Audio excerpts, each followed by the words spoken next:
বন্ধুরা, এই দেখো আমাদের বাড়িতে মহাপ্রভু আর বিষ্ণুপ্রিয়া রানী তারা অধিষ্ঠান করছেন এই ঘরটিতে।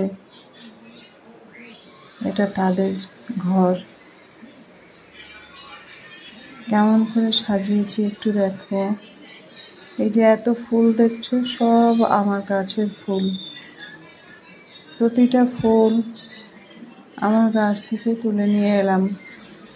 প্রতিদিন সকালবেলা স্নান করে আমি আগে গাছের থেকে ফুল, আমারই গাছে তুলসী পাতা, জানো তো আমার কাছে আমার জমিতে ফুল গাছ আছে, তুলসী পাতা আছে, এমনকি দুব্বও পর্যন্ত আছে।